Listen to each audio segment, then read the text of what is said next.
루이싱 커피가 18,590개로 압도적 1위이고 2위인 스타벅스는 6,975개로 10,000개 이상 차이가 납니다. 압도적인 세계 최대 규모입니다.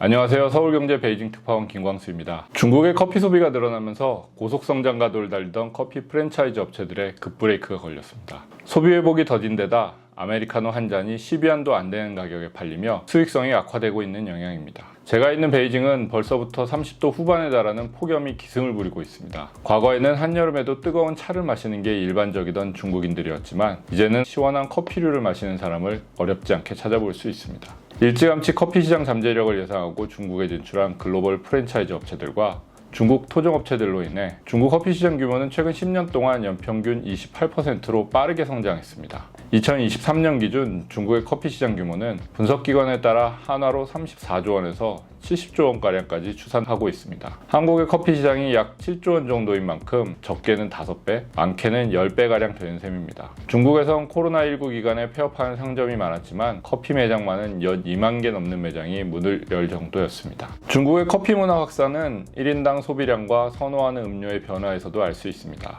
2020년 기준 중국 1인당 연간 커피 소비량이 9잔이었는데 2022년에 11.3잔으로 늘었습니다. 300잔을 넘는 한국에 비해 턱없이 낮지만 대도시에선 그 격차가 더 빠르게 줄고 있죠. 중국 통계에 따르면 지난해 커피를 마시는 사람 중에 하루 한 잔 이상 마시는 비중이 25%, 매주 3잔에서 5잔의 커피를 마시는 사람도 39%로 집계됐습니다. 주요 국가를 대표하는 글로벌 커피 브랜드도 이미 중국에 대부분 진출했습니다. 세계 1위 커피 브랜드인 스타벅스, 영국 1위 코스타 커피, 캐나다 1위 팀 홀튼도 한국과 달리 중국에는 10년 전부터 진출한 상태입니다. 맥도날드와 KFC 같은 패스트푸드 업체도 커피 사업을 확장하고 있고 아라비카 커피, 블루보틀처럼 신생 브랜드 역시 중국 시장의 잠재력을 알고 일찌감치 뛰어들었죠. 중국 토종 업체 중에는 한 번쯤은 들어보셨을 루이싱 커피가 2017년 창업해 폭발적인 성장세를 이어왔습니다. 루이싱 커피의 성장은 커피 한 잔을 중국 돈 9.92위안, 한화로 1,900원 정도에 파는 저가 판매에 힘입은 결과였습니다. 스타벅스가 매장에서 커피를 마시는 문화에 집중했다면 루이싱 커피는 배달 위주로 매장 확대에 주력했습니다. 그 결과 루이싱 커피는 2018년만 해도 2,073개로 스타벅스의 3,685개 매장에 한참 뒤졌으나 이듬해인 2019년 4,500개 점포를 돌파하며 스타벅스의 4,292개를 앞섰습니다. 올해 3월 기준 격차는 훨씬 더 벌어졌습니다. 루이싱 커피가 18,590개로 압도적 1위이고 2위인 스타벅스는 6,975개로 10,000개 이상 차이가 납니다. 영국 컨설팅 기업 알레그라 그룹에 따르면 2023년 말 기준 중국의 전체 커피 매장 수는 전년 대비 58% 급증한 49,691개로 집계됐습니다. 압도적인 세계 최대 규모입니다.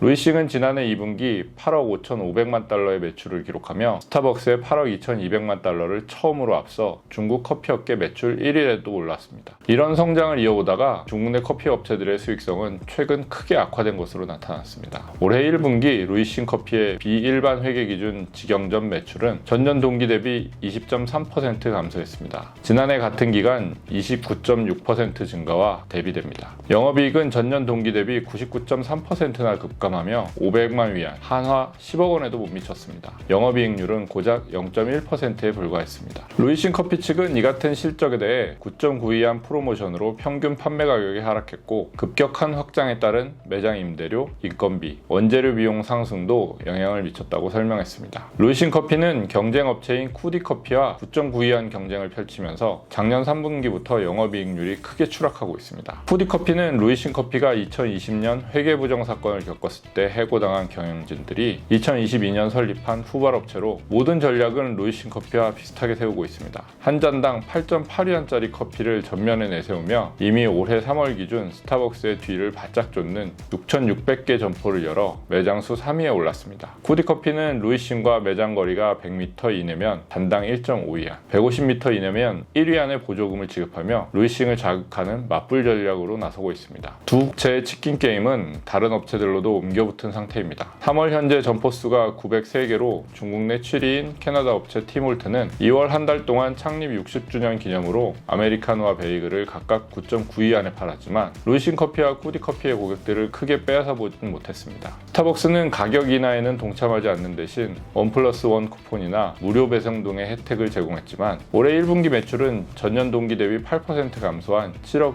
600만 달러에 그쳤습니다. 중국 내에선 루이신 커피가 9.92안 프로모션을 그만두더라도 잔당 평균 가격은 12.52안에서 13위안 정도에 머물 것으로 내다봤습니다. 경쟁사들에 비해 확고한 우위를 점하지 않는 한 어느 정도는 저가 경쟁 흐름에 동참할 수밖에 없을 것으로 보입니다. 중국 시장을 뒤흔들고 있는 커피 업체의 가격 인하 경쟁에 소비자들은 행복하지만 투자자들은 속이 까맣게 탈 것 같습니다.